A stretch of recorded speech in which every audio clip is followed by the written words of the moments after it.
Puis c'est là le paradoxe, parce que on a été élevés, surtout dans la société dans laquelle on est aujourd'hui, pour être des femmes de carrière. On va aller aux études, les filles, tu sais, choisissez. Puis quand on arrive dans le rôle de maman, c'est comme si tout ça, il est plus cohérent. Puis là, tout à coup, on n'arrive pas à trouver un certain sens là-dedans. Donc, on a besoin de revenir à moi, je suis qui. Puis moi, ce rôle-là, il s'exprime comment. Puis il va falloir que je défasse un peu des fois qu'est-ce que j'ai reçu de mes parents ou de mes grands-parents, ou qu'est-ce que la société me projette aussi.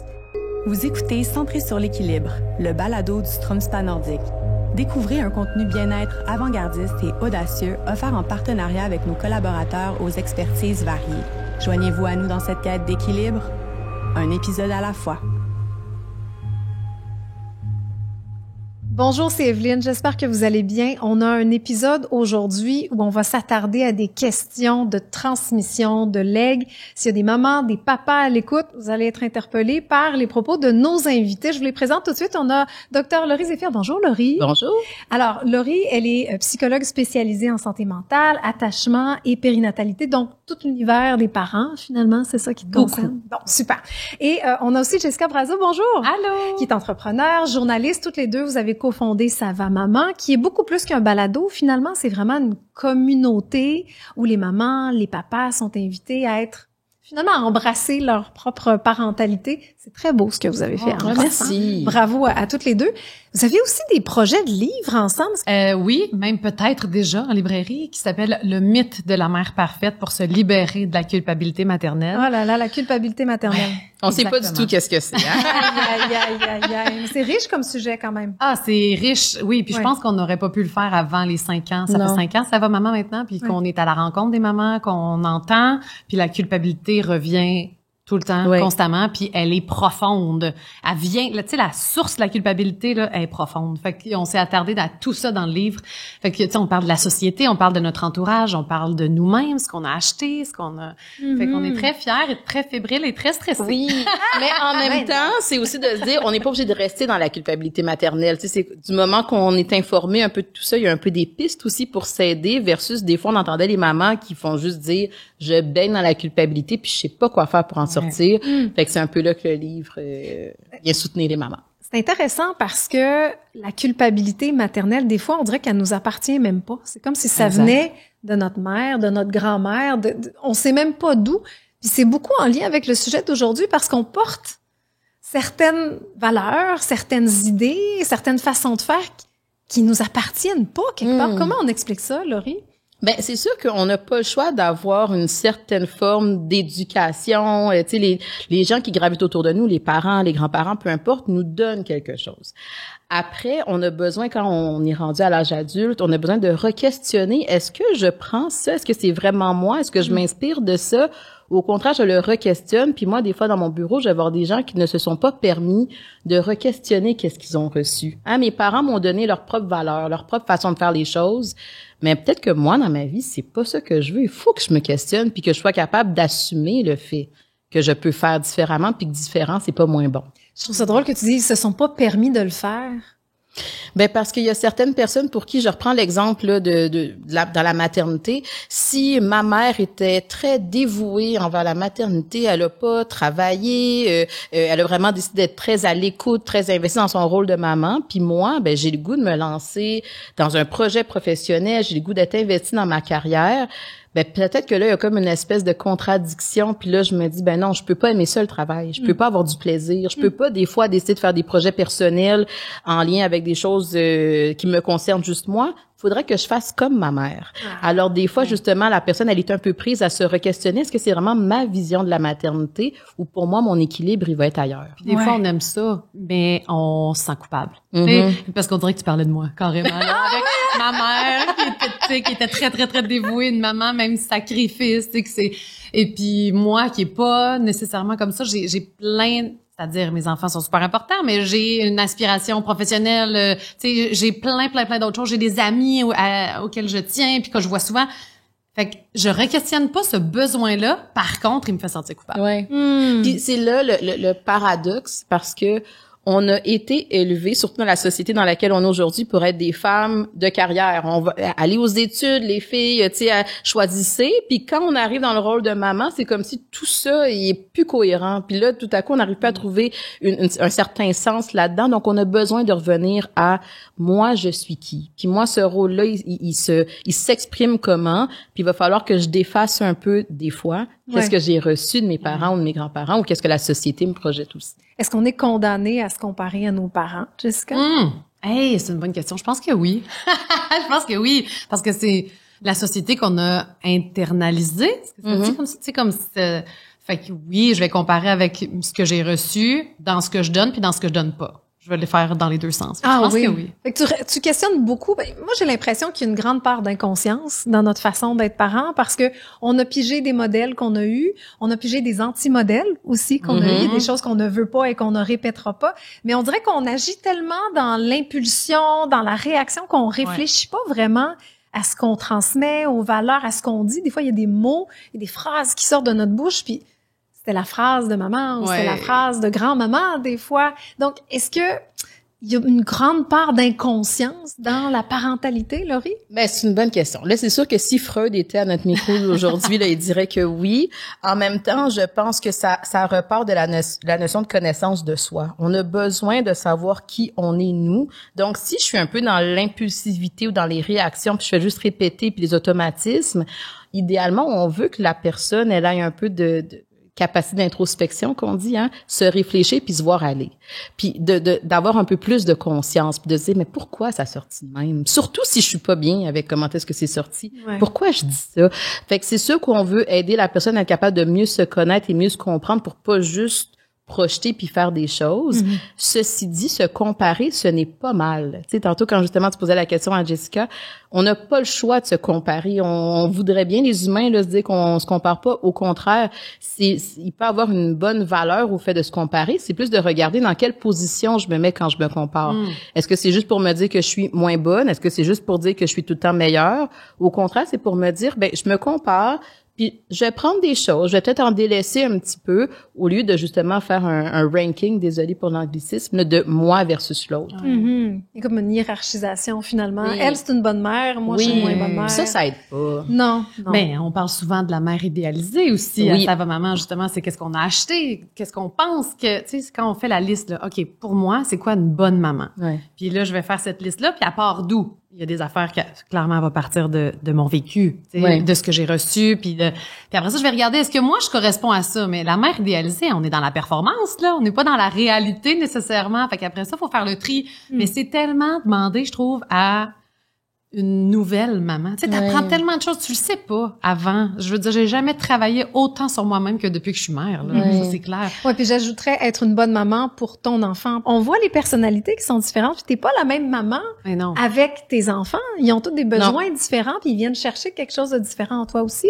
Absolument, puis c'est un peu ça le fondement de la théorie de l'attachement, c'est de se dire, il faut que je m'ajuste à l'enfant que j'ai devant moi. Tantôt, Jessica a parlé de la maternité idéalisée, mais des fois, il va un peu aussi avoir l'enfant idéal qu'on pensait qu'on allait avoir. Et moi, je voudrais que mon enfant, ce soit un sportif. Moi, je voudrais que mon enfant, ce soit, je sais pas, moi, il s'obstine pas ou peu importe. Puis là, on va avoir un parent qui va être en réaction face au fait que mon enfant n'est pas comme j'aurais voulu qu'il soit. Au lieu de m'ajuster à l'enfant qu'il est. Puis ça, c'est pas toujours facile comme parent d'accepter nos enfants comme ils sont. Ouais, c'est sûr. Oui. Des fois, on a l'espoir d'avoir un enfant qui a les mêmes intérêts, ou qui a la même personnalité, ou qui va avoir les beaux grands yeux de Jessica, par exemple. Finalement, c'est pas le cas. C'est vrai qu'il y a une déception, des fois. Ça peut être une déception, ça peut être un deuil. Il va y avoir des fois, quand tantôt tu parlais d'inconscient, il va y avoir des parents qui vont être plus réactifs que d'autres. Mais au final, c'est un peu ça notre job de parents, de s'habituer, de s'ajuster, d'accepter nos enfants comme ils sont et aussi de départager chacun de mes enfants. Si mon premier enfant est un enfant calme, patient, doux, à l'écoute, puis mon deuxième, il est super actif, super moteur, ben il faut que j'apprenne à m'ajuster à leurs besoins différents, à leurs désirs différents. Puis il y a des parents qui vont avoir un peu plus de difficulté à faire ça, puis qui vont dire ben comment ça fait que t'es pas comme l'autre? Comment ça se fait que t'es pas comme ci? Fait que ça, on a envie un peu des fois d'être dans une situation, j'ai envie de dire contrôle. ça serait facile d'avoir juste 2 enfants pareils. Ouais. Mais en même temps, c'est pas ça que j'ai devant moi. Puis des fois, on se met la faute sur nous aussi. Ah mon oui, enfant tellement. est comme ça à cause de moi. Ou mon enfant, tu sais, je peux être la même mère pour mes 3 enfants, j'essaie en tout cas, mais il y en a qui réagissent différemment à ce que j'ai... Mettons, je crie, là. Bon, mais j'ai des enfants, il y en a un qui va s'en foutre complètement. Il y en a un qui, au contraire, va se mettre à pleurer. Puis l'autre, mais la réaction de mon enfant, je vais beaucoup la mettre sur ma faute à moi. Je suis comme, c'est moi qui a pas été assez bonne, c'est moi qui a pas été... Puis c'est là que Laurie, une chose qu'elle est là, souvent on a des conversations en dehors de ça va maman aussi, bien comme moi, mais Jess, il y a sa personnalité à ton enfant aussi, là, il y a une part qui vient de lui, puis des fois, il y a une part qui vient de toi, puis ensemble, ben ça fait ça. Oui. Ouais. Chacune des personnes qu'on reçoit ici, on a le privilège de leur poser la même question. Une question un peu piège pour des mamans si occupées comme vous deux. Quelle est votre définition de l'équilibre? Laurie en premier? Pour moi, l'équilibre, c'est la flexibilité. La flexibilité dans les actions, dans les choix, dans les décisions, dans le quotidien, surtout dans le quotidien de maman, c'est la flexibilité. C'est une bonne Intéressant. réponse. Ouais, c'est une très bonne réponse. Flexibilité, équilibre, dans le fond, parce qu'il va toujours avoir un déséquilibre. Oui. Il faut l'attendre. Faut l'attendre, puis il faut l'accepter. Il faut comme un peu nager dedans, puis la flexibilité nous aide à pouvoir naviguer à travers tout ça. Jessica, pour toi?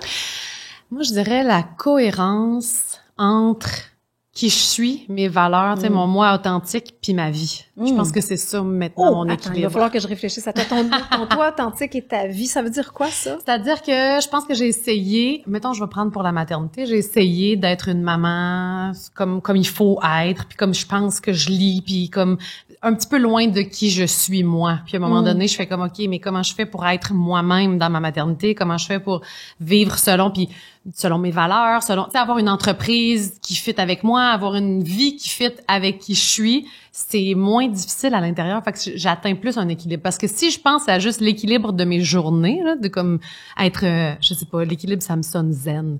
Ça se pourra pas. Fait que je vais juste y aller dans la cohérence entre ma vision de la vie, mes valeurs, puis qui je suis vraiment, puis qu'est-ce que j'en fais. Je pense que ça serait il n'y a ça pas pour moi, d'équilibre quand il y a plein de jouets qui traînent sur le plancher, quand il n'y a pas une surface, qu'il n'y a pas quelque chose qui traîne. Ça On est arrivera d'accord. pas, ça. Non, c'est ça. arrivera pas. Puis Mais des fois, l'équilibre, c'est ça. Ah ouais? Des fois, je trouve que l'équilibre, c'est aussi d'être comme un peu dans le chaos. Tu sais, justement, on a un peu la vision que l'équilibre, c'est calme, c'est zen, justement, c'est Stromspa. Puis c'est vrai que l'équilibre, c'est ça. Mais des fois, l'équilibre, c'est aussi d'apprendre à se dire, ben des fois, c'est le chaos, tu sais. Puis il faut les deux côtés pour être capable d'apprécier l'autre côté. Ouais, faut juste pas qu'il y en ait un qui penche plus que l'autre. Ouais, c'est ça. C'est ça qui est dur à trouver, les deux. cette balance-là. Super. Merci beaucoup, madame. Est-ce qu'on est vraiment capable de pas reproduire ce qu'on n'a pas aimé dans notre enfance? Oh, bonne question. Ben, j'allais justement te regarder parce que je me dis, faut peut-être l'avoir process. Tu sais, faut peut-être l'avoir travaillé, ce qu'on n'a pas aimé, parce que sinon, j'ai l'impression qu'il sort rapidement, tu sais, dans une première réaction, la réaction spontanée va être, on dirait, de ce que j'ai reçu. Puis là, après ça, faut que je le questionne. Puis c'est un gros travail pour arrêter de le faire. Fait que, même si je veux pas, là, de façon générale, là, quand je deviens mère, là, je me dis, je veux transmettre ça, puis ça, puis ça. Ah, mais je voudrais pas ça. Sérieux? T'as fait ça? J'avais un peu Tu t'es fait une liste des choses à transmettre à ton enfant? J'avais plus de choses à ne pas transmettre. Mais oui, je pense qu'il y avait certaines choses que j'espérais transmettre, puis des fois, ça passe juste pas. Ben moi, je suis très dans l'explication, le discours. On va se jaser, on va prendre du temps. Avec mes enfants, ils veulent rien savoir de ce que maman pense par rapport à une situation. Tu sais, quand, mettons, ma fille vit quelque chose avec ses amis, là, je suis comme, viens, on va en parler. C'est pas à moi qu'elle veut en parler, tu sais. Fait que ça, fait que, ouais, ça, faut que c'est qu'est-ce que j'aurais aimé transmettre. Mais peut-être que je le fais inconsciemment, c'est juste que... Peut-être que ça va venir aussi. Mais je pense que c'est autant une pression pour un parent d'essayer de reproduire, comme c'est une pression d'essayer de ne pas reproduire. Puis je pense que c'est là, tu sais, je reviens à ce que Jessica disait tantôt au niveau de l'authenticité comme parent. Il y a peut-être des choses, puis il y a des gens qui nous écoutent aujourd'hui qui ont peut-être vécu quelque chose de l'ordre du trauma, qui ont vécu, tu sais, des enfances difficiles, tu sais, la personnalité ou les réactions du parent. Mais des fois, il va y avoir un parent qui disait, moi, ma mère, là, était parfaite. Puis ça, là, ça me met tellement de pression d'essayer d'être la mère parfaite. Puis c'est là d'essayer des fois d'avoir un pas de recul pour se dire, mais toi, t'es toi. Puis ton enfant est ton enfant. Puis ça a rien à voir, pas que ça a rien à voir, là, on s'entend, on peut quand même s'inspirer et tout ça, mais il va falloir que vous trouviez votre équilibre à vous. Je peux pas juste projeter qu'est-ce que je veux pas reproduire puis projeter qu'est-ce que je veux reproduire. Il va falloir qu'on trouve notre équilibre à nous parce qu'on n'est pas les mêmes personnes. Je ne suis pas mon parent. Puis mon enfant n'est pas qui j'étais moi enfant non plus. Ouais. Ça permet d'avoir, je pense, un peu plus de flexibilité pour trouver qui on est comme parent. C'est vrai. Puis ça me fait penser comme à un moment donné, je voulais pas, tu sais, j'ai une dynamique avec ma propre mère. Puis là, j'étais comme, je veux pas que mes enfants, tu sais, comme quand elle réagit comme elle réagit, parce qu'on a tous des défauts et tous des qualités. Puis là, j'étais comme, mais je veux pas qu'elle fasse ça avec mon enfant. Puis là, après ça, c'était comme, mais ça n'a pas la même portée pour mon enfant que pour moi. Je comprends. Tu voulais que la relation avec la grand-mère et tes enfants, finalement, soit différente de la tienne avec ta mère. Exactement. Okay, j'essayais de les protéger, des fois, de certaines affaires ou de réactions. Puis là, j'étais comme, dans le fond, ça a vraiment pas la même portée pour eux que pour moi. Là. Fait que calme-toi, là, tu sais, parce que sinon, ça fait juste envenimer des relations aussi, là, tu sais. Fait. Jessica, t'as fait une liste mentale, en tout cas, des choses que tu voulais transmettre. Il y a des gens qui ont des enfants justement pour ça.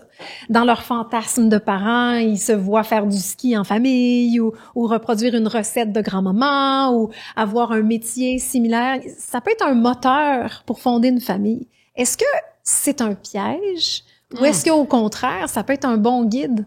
Ben, je pense que pour se lancer dans l'aventure d'être parent, il faut qu'on ait un peu cet imaginaire-là. T'sais, il faut qu'on se dise, OK, moi, j'ai envie avec mes enfants de faire du ski et tout ça.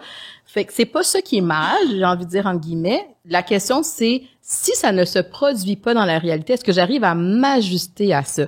Donc, admettons que moi, je voudrais être la famille qu'on va en ski ensemble, puis finalement, personne n'aime ça sauf moi.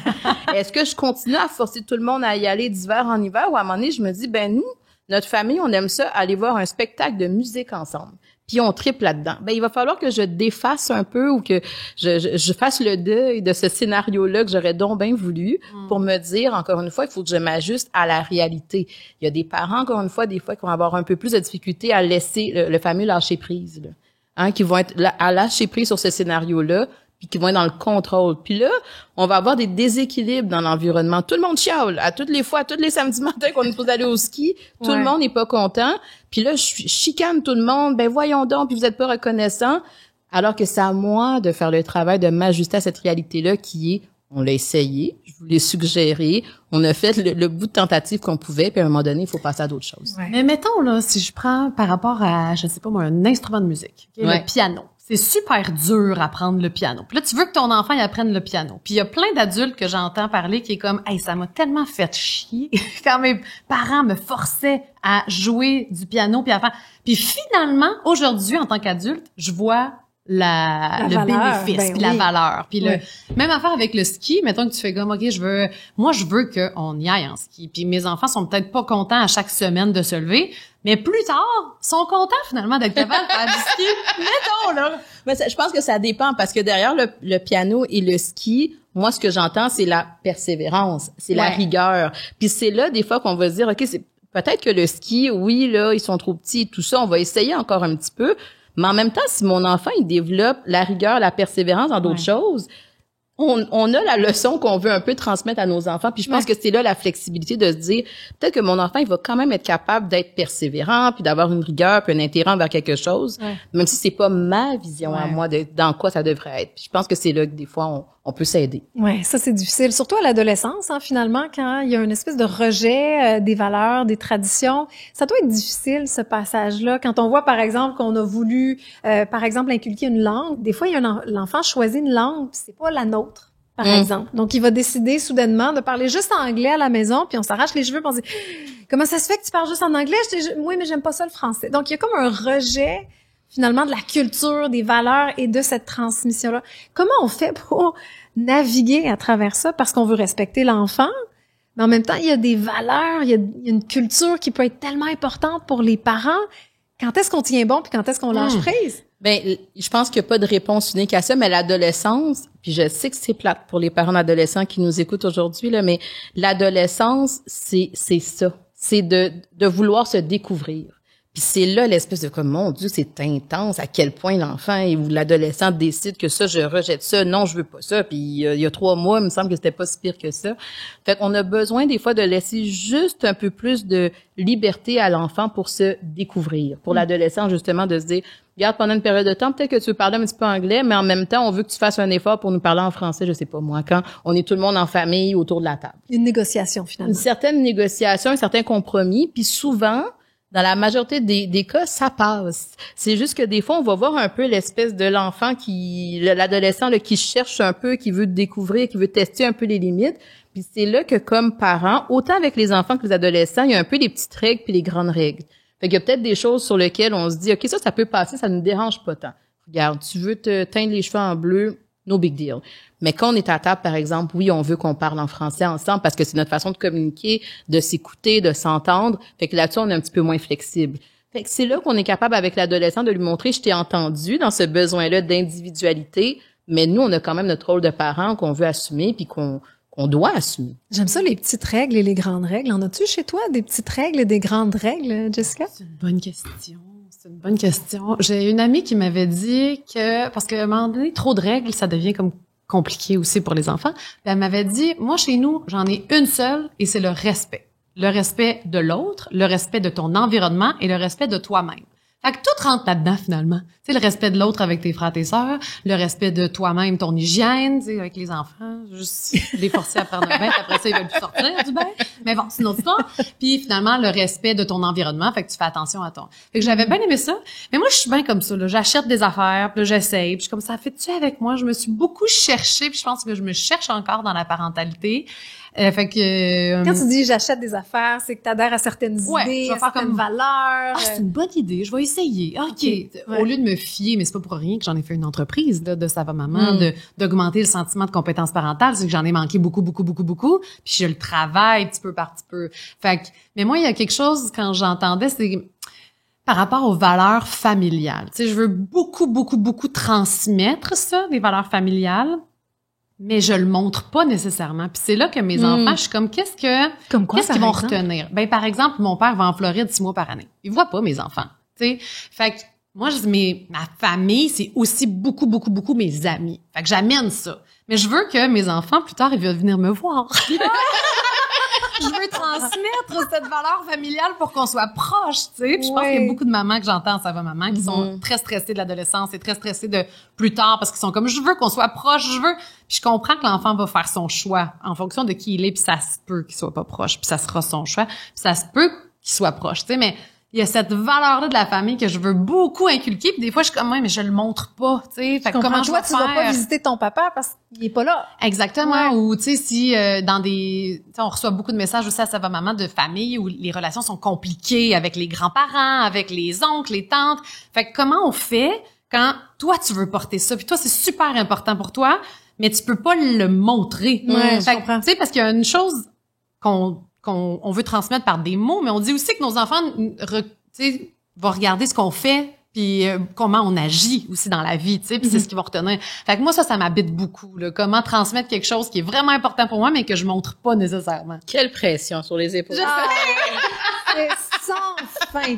Incroyable. Mais c'est intéressant parce que là, on parle du point de vue d'une seule personne, mais dans la majorité des cas, quand on fait une famille, on est à deux. Ouais. Il y a 2 parents. 2 parents qui ont des valeurs différentes, une éducation différente, parfois une culture, parfois une langue différente. Des fois, c'est très, très éloigné l'un de l'autre. Ouais.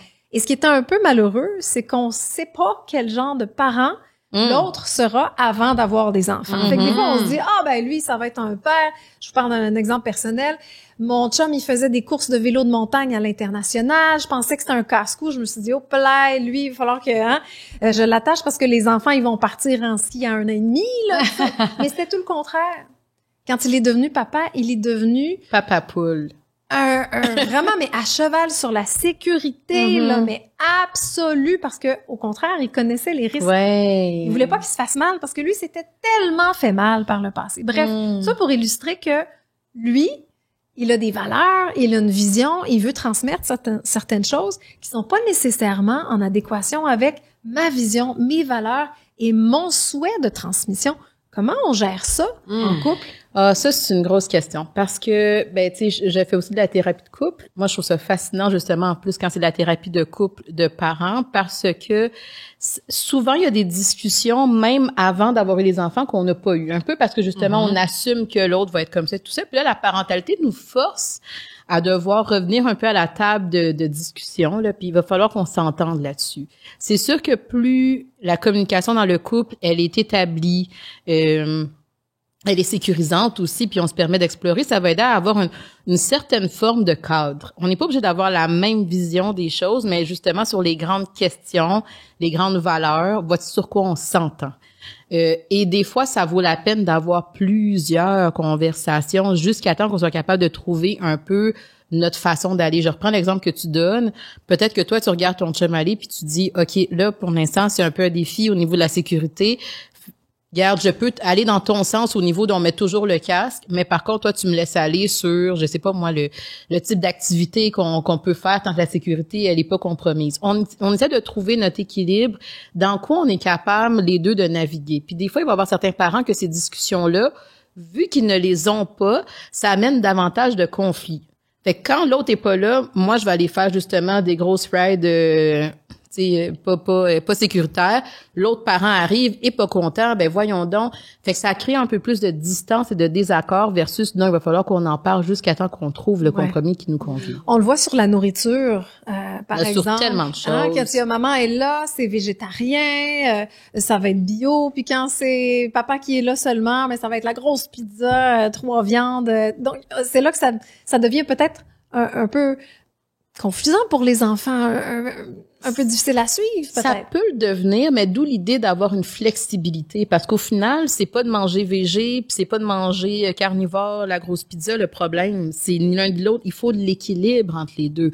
Donc, des fois, comme parents, il faut être capable d'être honnête envers nous-mêmes, puis se dire, là, ça, c'est la partie qui m'appartient à moi, là. Au final, on est autour de la table, on est chanceux, on a un bon repas, tout le monde est, c'est suffisamment équilibré au niveau de l'alimentation, fait que la pizza ce soir puis les croquettes, c'est pas très grave. Ouais. Puis de la même façon que l'autre partenaire dit, ben honnêtement, si on commence à faire un peu de choix végé, il y a rien de mal non plus, donc ça permet d'avoir quelque chose qui est plus flexible. Ah, la façon que tu le présentes, c'est tellement beau, hein? simple. Je le sais, j'aimerais ça. Ouais. Mais c'est vrai, puis moi ça m'habite beaucoup parce que bon, je suis séparée depuis peu. Donc avant, j'étais très à cheval sur ça, sur qu'on ait les mêmes affaires, qu'on montre les mêmes choses, qu'on se trouve ensemble dans une certaine position par rapport à quelque chose.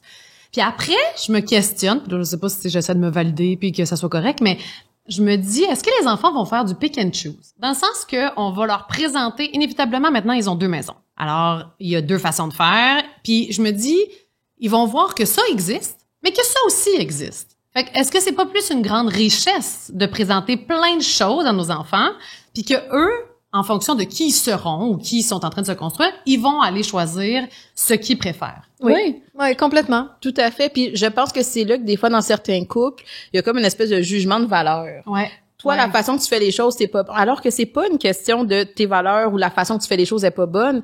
On a juste 2 visions différentes des choses. Puis notre point commun, c'est on a à cœur le développement de nos enfants. On les aime. On les aime. On veut le meilleur pour eux autres. Hey, c'est une bonne base. Fait on peut partir de ça en se disant, on est les deux ensemble, c'est une équipe. Mais oui, il y a des choses qu'on voit un peu différemment.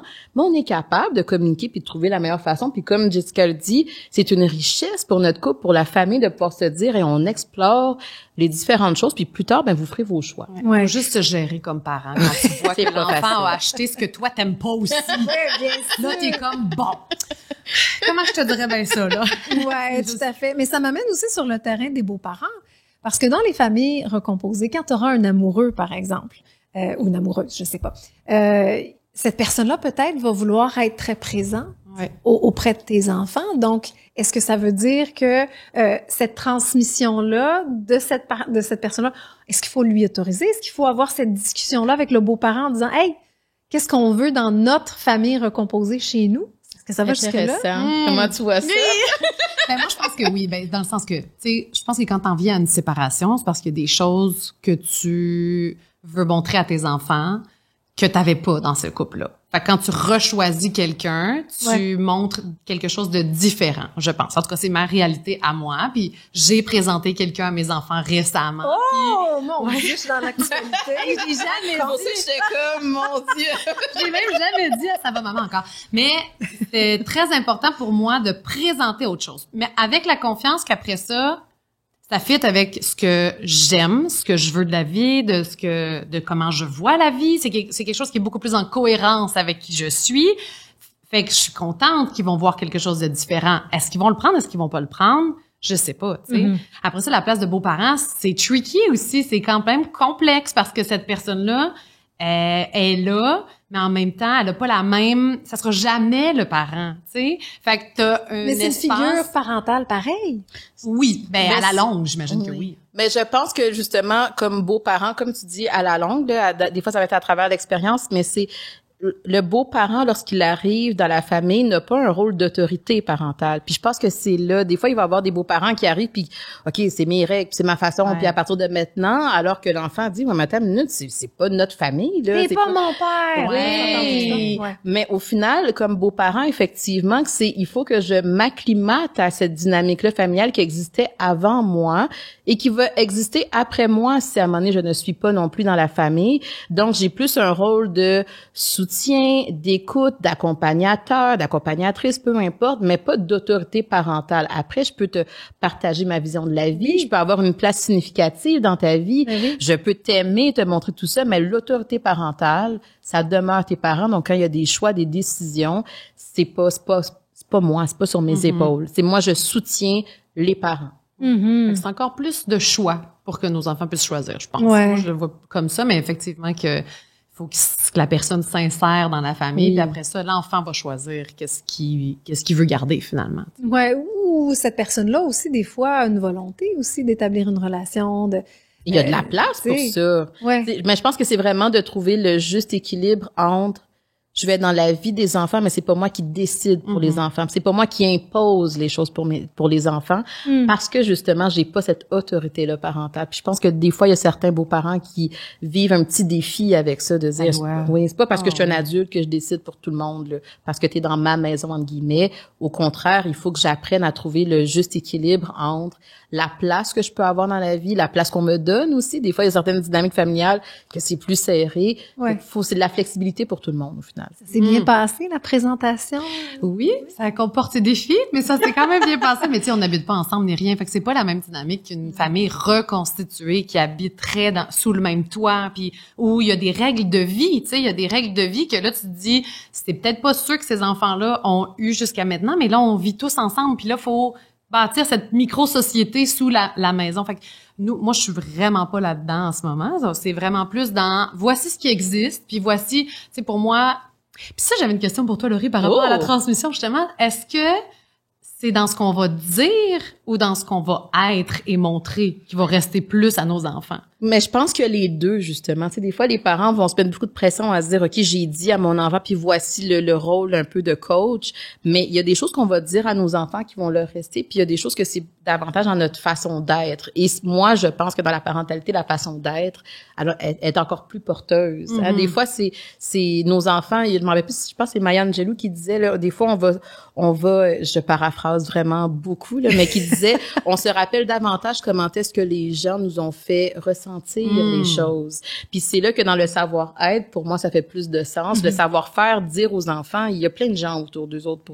Mais moi, là, je me rappelle que quand j'étais dans ma famille, le soir, j'étais avec mon beau-père, avec ma maman, puis tout ça, puis on avait du beau plaisir ensemble, puis ça riait. Ben là, peu importe qu'est-ce qu'ils ont dit, ça reste un beau souvenir à l'intérieur de moi. Là. Ou à l'opposé, quand on se fait dire « je t'aime d'un amour inconditionnel, mais il faut que tu m'appelles le dimanche, sinon je te fais la gueule ». Est-ce que ça, c'est de l'amour? Est-ce qu'on leur sent comme de l'amour? C'est exactement ça que je me demandais. Tu sais, qu'est-ce que tu projettes? Moi, je voulais montrer une certaine forme de couple à mes enfants. Je voulais qu'ils voient ça sans nécessairement leur rentrer, tu sais, avoir des conversations. Puis là, tu sais, surtout à ma fille, là, on dirait que j'essaie beaucoup de la protéger. Puis là, les petits chums commencent. Puis je suis comme, tu sais, faut que la personne t'accepte comme que t'es. Puis il faut qu'elle te fasse sentir, là, tu sais, la meilleure version de toi-même. Pas obligée de, si tu te sens pas bien, c'est. Lui dit ça. Elle est comme, il m'a juste fait une petite carte à Saint-Valentin, là. Non, mais des fois, les enfants sont pas fins, tu sais. Puis là, elle m'est arrivée cette semaine avec le petit garçon qui avait dit quelque chose de pas gentil. Puis là, je dis, ben ça, c'est pas du respect. Ça, c'est pas de l'amour. Tu sais, fait qu'il y avait beaucoup de... Rappelle-moi quel âge elle a, ta fille? Elle a 8 ans. Je sais, c'est très important.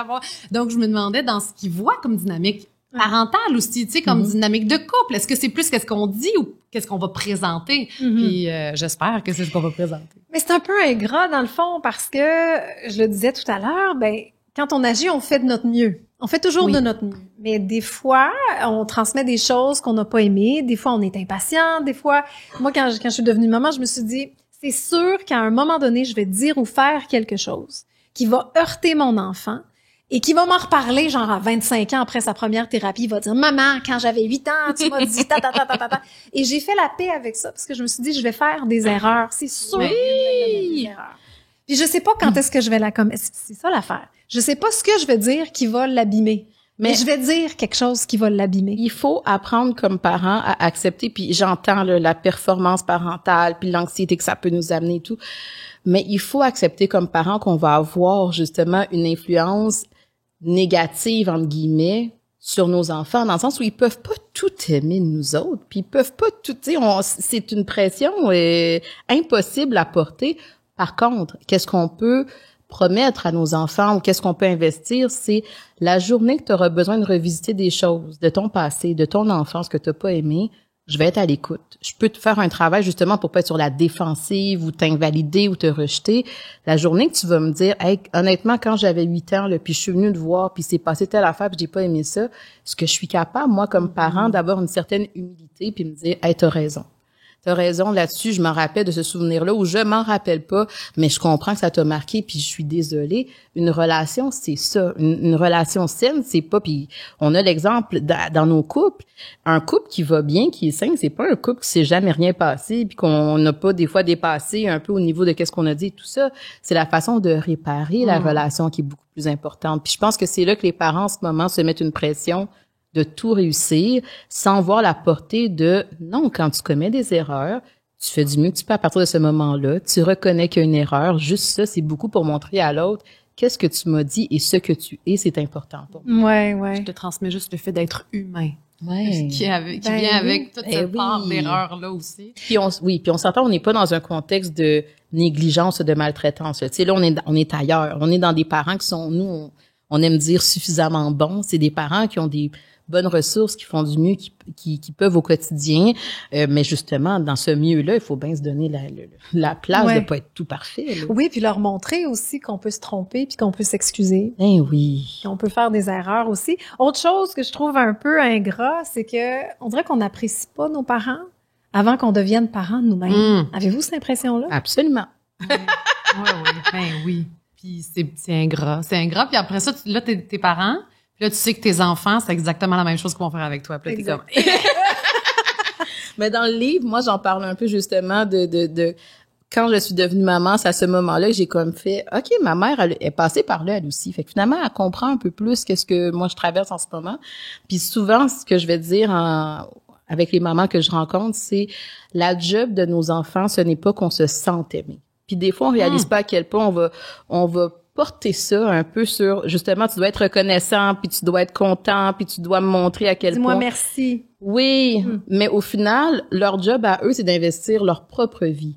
Donc, le parent qui dirait, OK, ben ils sont donc bien ingrats, puis ils sont pas reconnaissants, c'est plus, mais peut-être que j'ai besoin d'aller me chercher la reconnaissance ailleurs, au lieu de mettre ça sur les épaules de mon enfant, parce que justement, lui, sa job, c'est de trouver qui il est dans sa propre vie, et non pas de se soucier constamment, est-ce que ma mère se sent suffisamment aimée, est-ce que je lui ai assez dit merci, tant mieux si le merci vient plus tard, on va le prendre, mais de s'imposer ça ou de lui imposer ça, c'est une grosse pression. C'est quand même une danse, parce que tu veux pas non plus qu'il soit insolent avec toi, tu sais, le respect, c'est super important comme valeur à transmettre, mais là, après ça, il y a comme de la place à, bon, il est humain, est-ce qu'il s'excuse lui aussi après et tout? Ouais. Ouais. T'es-tu plus réconciliée avec ta mère quand t'es devenue mère? Ah, tellement. Tellement. Parce que ça a juste ajouté de la nuance, en fait. Parce que avant, j'étais plus comme dans, ben c'est ça, toi, tu m'as donné ça, puis tu sais, là, je suis comme ça à cause de toi, puis à cause de toi, puis à cause... Pas juste ma mère, là, ça peut être n'importe qui, là, dans mon entourage. C'est très adolescent comme constat. Puis en devenant mère, j'ai fait, mais elle a fait du mieux qu'elle pouvait, puis mon père a fait du mieux qu'il pouvait, puis à partir de là, qui je suis aujourd'hui, hey, c'est pas super, là, je veux dire, OK, j'ai eu des défis, je pense qu'on a cette idéalisation-là qu'on va être tellement parfait que notre enfant n'aura pas de défis. Ben non, ça arrivera pas, puis au contraire, j'ai des ressources, mes parents ont peut-être pas été parfaits, mais dans ce moment-là d'imperfection, ben ça a fait que la personne qui je suis aujourd'hui, qui va aller chercher, puis qui va aller, puis je vais en thérapie, puis tu sais, on voudrait donc bien que nos enfants n'aient pas besoin d'aller en thérapie, mais au final, quel beau cadeau. Mais c'est beau la thérapie, c'est sûr que j'ai un biais là. Venez en thérapie. Mais c'est intéressant que tu dises ça. Moi, j'aimerais vous amener sur le terrain de la cohérence justement, parce que des fois on veut tellement, mais on n'arrive pas à démontrer ça. Comment on reste cohérent auprès de nos enfants? À démontrer la cohérence dans le quotidien, dans les interventions, tu veux? Oui, puis dans la transmission, tu sais, si on a envie justement de démontrer du respect, mais que nous-mêmes, des fois, on manque de respect envers notre conjoint, peut-être, ou cette idée-là de la cohérence. Ben, je reviens à la notion d'introspection. C'est-à-dire que si je veux que mon enfant adopte certains comportements, une certaine attitude, puis effectivement que moi je suis à l'opposé de ça, je lui mets beaucoup, les attentes sont élevées pour lui ou elle, là. Mais en même temps, la vie, c'est d'apprendre à tolérer les contradictions, les incohérences, les choses justement qui semblent plus ou moins faire sens ensemble. Il y a une certaine confusion qu'on a besoin d'apprendre à tolérer. C'est-à-dire, si à ce moment-là, j'ai manqué de respect avec mon conjoint, mais que de façon générale, je suis respectueuse avec mon conjoint, ben c'est pas le petit moment d'écart là qui fait en sorte que mon enfant tout à coup va être confus. C'est vraiment on n'est pas à la recherche de petits épisodes là uniques, puis c'est là que justement nos enfants sont des êtres intelligents, hein? L'humain est intelligent quand même, il y a bien des défauts, mais l'humain est capable, les enfants sont capables de comprendre, de se dire ben de façon générale le respect, l'amour, tu sais qu'est-ce qui est là dans le quotidien. C'est ça. Des fois, il y a des choses qui sont sorties un peu de ce cadre-là, mais c'est pas ça que j'intègre de façon générale. Puis de montrer la réconciliation aussi. Oui, quand oui, deux parents se chicanent, les enfants sont peut-être témoins, là, tu te sens super mal, puis tu vas te réconcilier le soir quand ils sont couchés, mais ils ont pas été témoins de ça, fait qu'ils ont juste de se permettre de faire, ben oui, ça a débordé ici, mais ça s'est réconcilié aussi devant, tu sais, ou même avec nos enfants. Je veux dire, je suis pas parfaite avec mes enfants, mais je vais aller les revoir, puis si je considère vraiment que j'ai eu tort, je vais m'excuser, tu sais, je vais juste faire, je suis désolée de ça, puis ça fait partie du respect aussi. Oui. Puis je pense que la cloche qui me sonne, c'est aussi la notion de responsabilisation. Tu sais, dans l'espèce de cohérence, c'est si je suis vraiment pas bien avec ce qui se passe, puis que je fais des excuses, mais que le lendemain, puis à tous les jours, ça se reproduit, ben là, c'est effectivement pas cohérent. Mais justement, c'est là que j'ai besoin d'apprendre à me responsabiliser par rapport aux choses qui m'appartiennent. Là, je réalise à quel point je suis irrespectueuse ou peu importe. Et moi, j'ai peut-être besoin, j'ai peut-être besoin d'aller en thérapie pour aller comprendre ça, parce que j'arrête pas de dire je m'excuse parce que j'aime pas ça, mais en même temps, ça se reproduit. Donc, j'ai peut-être besoin de soutien supplémentaire. Fait qu'il y a toute cette notion-là, d'où l'idée que chaque personne a besoin de réfléchir à moi, je suis dans quel contexte. Sais-tu, ça arrive une fois de temps en temps, c'est pas trop incohérent, ou au contraire, ça revient tout le temps, puis effectivement que le message que j'envoie n'est pas très cohérent. Faut que j'aille comprendre ça. Je veux dire que j'essaie d'être très en cohérence avec comment je me sens à l'intérieur et qu'est-ce que j'exprime. C'est-à-dire que moi, quand j'étais petite, je pouvais dire, hey, est-ce que t'es fâchée? Puis là, la personne se sent tellement mal d'être fâchée. Non, je suis pas fâchée, mais tout me dit qu'elle est fâchée, tu sais. Fait que là, l'enfant, t'es comme, mais tu fâchée ou pas fâchée? Et c'est niaiseux, mais ça prend tellement un travail sur soi-même. Donc, quand mes enfants viennent vers moi puis me disent, mais coudonc, maman, t'es-tu fâchée? Puis là, je me sens automatiquement coupable d'avoir l'air fâchée. J'aurais tendance, mon premier instinct serait de faire, ben non, là, je suis pas fâchée. Mais je le suis. Donc maintenant, je suis comme, oui, je suis fâchée. Oui, je suis fâchée pour telle et telle raison. Fait que j'essaie d'être très en cohérence avec comment je me sens parce que mon visage parle de toute façon. C'est évident. Ça, c'est les sourcils froncés, le ton élevé. Non, tout va bien. Ouais, c'est ça. Ils sont pas dupes, les enfants. Non, ils voient absolument tout.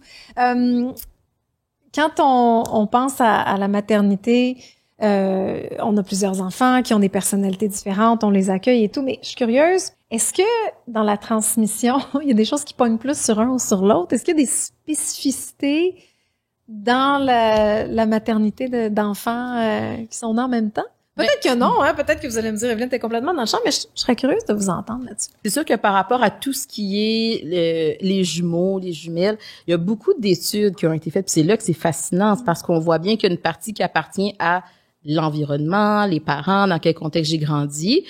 Puis là, on va avoir des monozygotes, là, des jumeaux identiques, mais leur tempérament fait en sorte que leur façon d'exprimer certaines choses, les comportements, les choix qu'ils vont faire vont être très différents.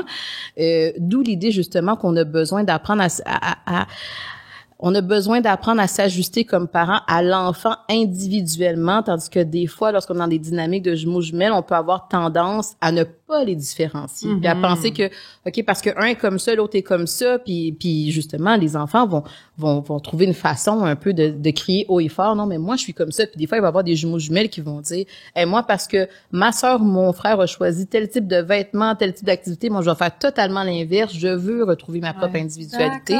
Fait que c'est comme un besoin, mais c'est aux parents aussi à s'adapter, à le reconnaître. Mais moi mes jumeaux sont très très très différents, puis j'essaie beaucoup de faire attention, de respecter l'individualité de chacun, mais dans les groupes de parents jumeaux dans lesquels je suis, c'est pas tant les parents. Les parents font ce travail-là, c'est plus l'extérieur qui a tendance à catégoriser. C'est tout le temps, puis viens-tu avec les jumeaux? Viens-tu avec, je sais pas t'es qui, toi t'es qui? Parce que mes garçons se ressemblent beaucoup.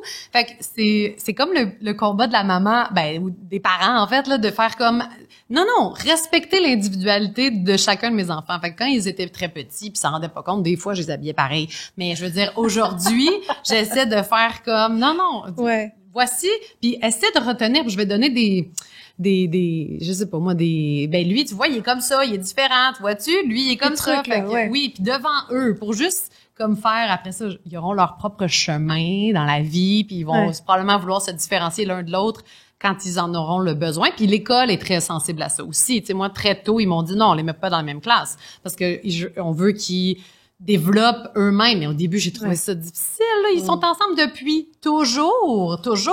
Quand j'ai fait garder, ils sont ensemble. Qu'ils soient séparés. Ouais, mais ils ont trouvé ça dur. Fait que moi, il a fallu que je tolère les multiples crises qui sont venues avec cette différenciation-là, tu sais, je comprends. De les séparer carrément. Je me rappelle, il y avait un de mes garçons quand l'autre avait été malade puis il était resté à la maison, puis il était à la garderie, il restait assis toute la journée à la garderie. C'est cher. Quand je suis allée le chercher, puis que l'éducatrice, elle m'a dit ça, j'étais comme, voyons donc! Puis là, bon, à partir de là, maintenant, c'est plus ça du tout. Ils ont chacun leurs amis propres. C'est une évolution, c'est un cheminement, c'est un processus. C'est un premier événement sans l'autre. Non, je comprends.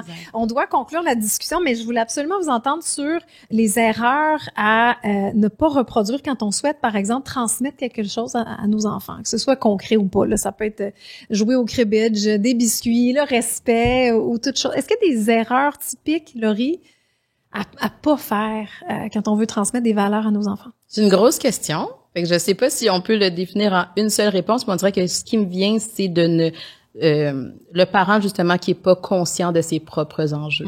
Puis je pense que quand le parent que vous avez eu, le grand-parent que vous avez eu n'a pas fait ce travail-là d'introspection, de se comprendre, de se connaître, de regarder c'est quoi ses déclencheurs, on le voit quand même à travers les études au niveau clinique que ça se transmet de génération en génération. Ah oui. Puis ça, on va voir que justement au niveau de la transmission intergénérationnelle, ça tend à s'arrêter quand justement il y a un parent qui dit non.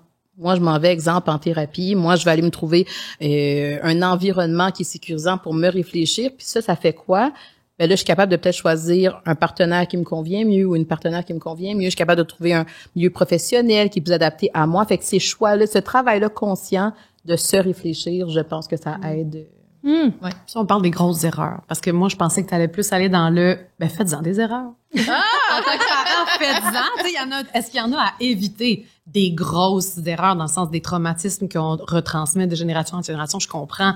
Mais sinon, après ça, éviter des erreurs, c'est comme, je peux pas dire à mon enfant, évite de faire des erreurs. Fait que pourquoi je m'impose ça comme parent, moi, d'éviter de faire des erreurs? C'est encore une pression parentale. Mais tellement. Pourquoi, au final? Pour comme créer des êtres parfaits? Ça se peut pas. Tu sais, quand on pousse la réflexion à, OK, mais pourquoi je veux pas qu'il fasse des erreurs? Ah, mais je veux pas qu'il souffre. OK, mais quand est-ce que moi j'ai appris dans la vie?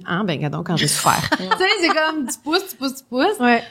Puis au final, tu te rends compte que, OK, on va juste être un petit peu plus relax, là, tout le monde, là, se permettre de vivre. Vive les erreurs, vive le travail sur soi. Merci beaucoup à toutes les deux, Jessica. Merci. C'était vraiment le fun, ça passe trop vite. Oui, vraiment. Merci de l'invitation. Merci. C'est ce qui conclut l'épisode d'aujourd'hui. On espère que vous avez apprécié la discussion. Si le contenu vous a plu, on vous invite à partager l'épisode et à laisser un avis sur la plateforme de votre choix. Vous pouvez également nous suivre sur nos réseaux sociaux et sur notre site internet au stromspa.com. En vous abonnant à notre infolette, soyez certain de ne rien manquer. Merci pour votre précieuse écoute et au plaisir de vous retrouver lors du prochain épisode. À bientôt!